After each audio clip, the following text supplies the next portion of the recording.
Assalamualaikum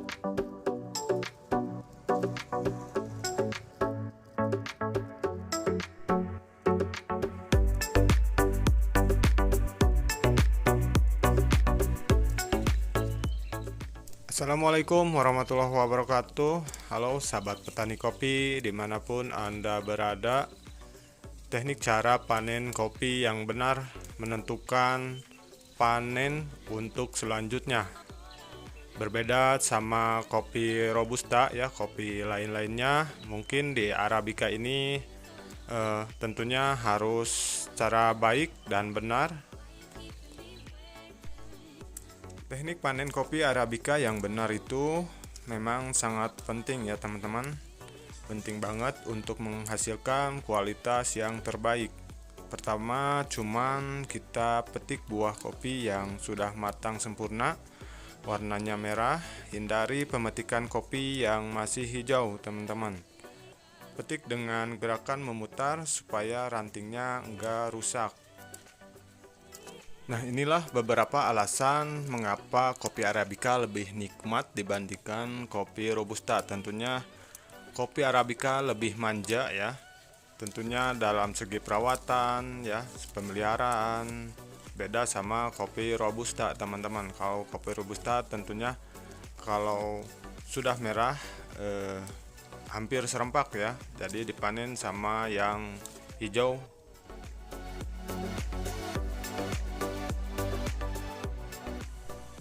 Oke teman-teman, sahabat petani kopi, ada cerita. Kalau ngomongin tentang kopi tidak pernah habis ya. Tentunya petani selalu bercerita tentang cara perawatan, cara pemupukan, dan cara-cara yang lainnya.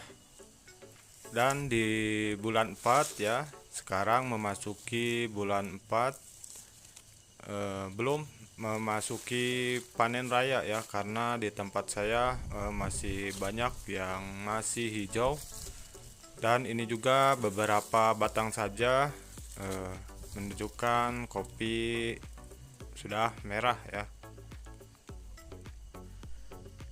Dan ini juga beberapa alasan mengapa perawatan kopi Arabica sama robusta berbeda, tentunya dari segi pemanenan sampai penyiapan bahan-bahan produksi tentunya sangat berbeda ya. Karena di Arabica itu kalau kita bagus panennya ya, tidak terbawa dompolan, dia akan memunculkan bunga lagi walaupun tidak selebat yang pertama. Tentunya dengan pemanenan yang baik dan benar, tahun depannya dari dompolan ranting yang tidak terbawa, dia akan mengeluarkan calon bunga lagi. Berbeda sama kopi robusta ya teman-teman. Kopi robusta punya karakter yang berbeda sama Arabica. Waktu panennya sangat singkat, biasanya cuma 1 bulan, beberapa bulan saja. Nah, dalam waktu singkat itu semua buah kopi di satu pohon biasanya matang hampir bersamaan. Jadi dipanennya serentak ya. Beda sama kopi Arabica.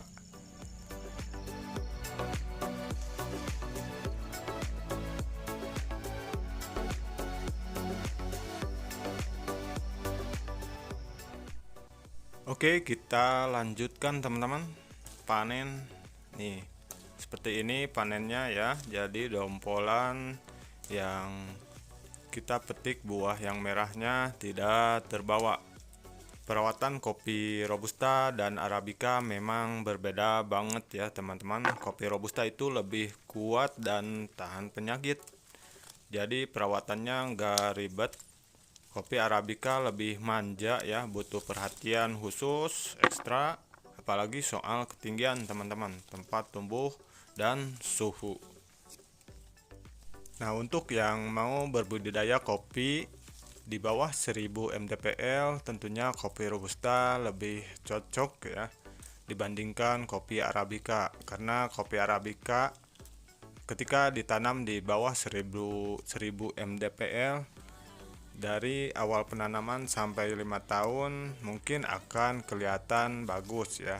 Nah, ketika umur 5 tahun mulai dewasa ya, dia akan memperlihatkan segi kekurangannya ya. Ada yang kerat daun, mungkin dari segi buah kualitas rasanya akan menurun ya teman-teman.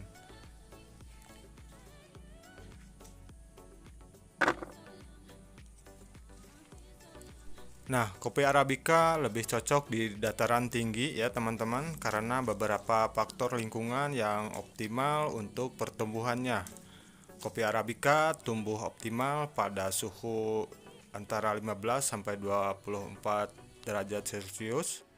Dataran tinggi memiliki suhu yang lebih sejuk yang memperlambat pertumbuhan tanaman. Proses ini memungkinkan biji kopi menyerap nutrisi lebih lama, menghasilkan rasa yang lebih kompleks dan kaya. Kopi Arabica membutuhkan kelembaban udara yang stabil ya teman-teman, biasanya antara 70 sampai 89%. Dataran tinggi seringkali memiliki tingkat kelembaban yang sesuai.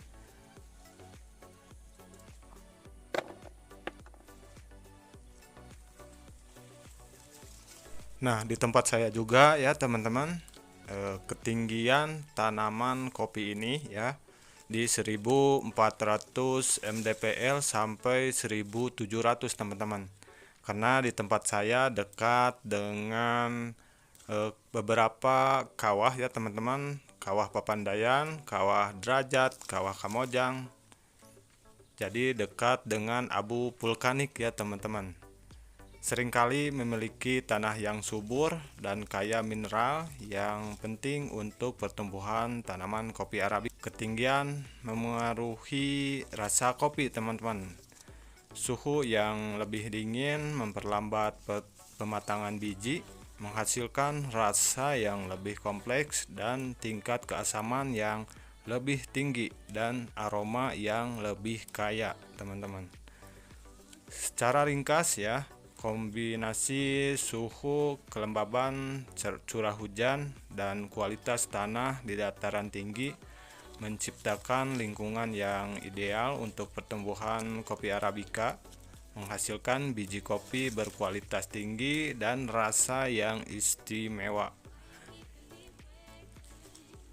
Cuman di tempat saya teman-teman, beberapa petani keseluruhan belum memahami tentang cara budidaya kopi yang baik ya teman-teman. Jadi petani itu di tempat saya seringkali melihat tanaman kopi itu seperti tanaman pagar teman-teman. Jadi ditanam di pinggir-pinggir lahan ya, sehingga tidak tahu cara perawatan tanaman kopi yang baik itu. Padahal tanaman kopi ini akan terus berbuah kalau waktu perawatan yang tepat, pemupukan yang tepat, dan akan menghasilkan buah yang sangat sempurna ya.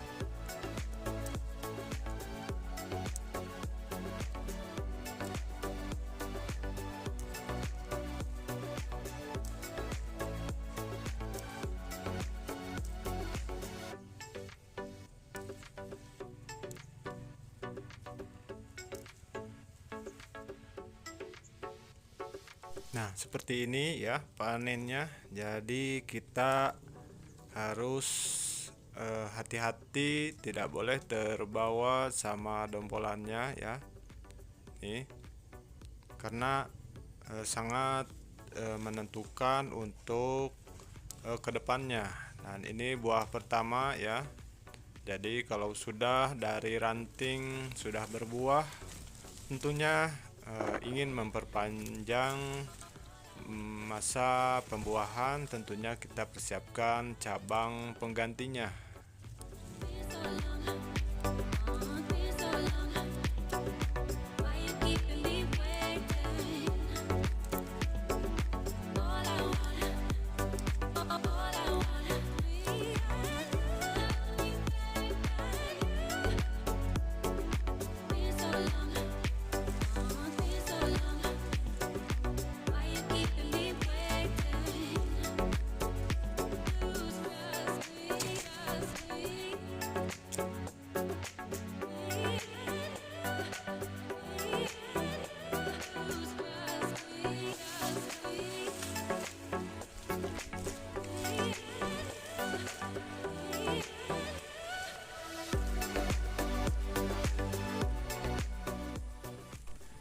Oke, teman-teman, kawan-kawan, sahabat petani kopi, segitu saja sharing-sharingnya hari ini tentang cara pemanenan kopi yang baik dan benar.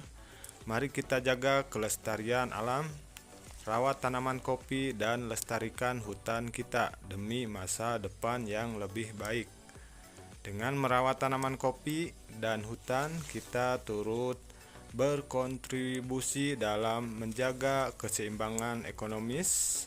Jangan lupa setiap secangkir kopi yang kita nikmati berasal dari alam yang harus kita jaga. Mari bersama-sama rawat tanaman kopi dan hutan kita. Semoga kita semua senantiasa peduli terhadap lingkungan. Mari kita rawat tanaman kopi dan lestarikan hutan untuk generasi mendatang. Terima kasih atas perhatiannya. Mari kita terus berusaha menjaga dan merawat tanaman kopi serta hutan kita. Wassalamualaikum warahmatullahi wabarakatuh.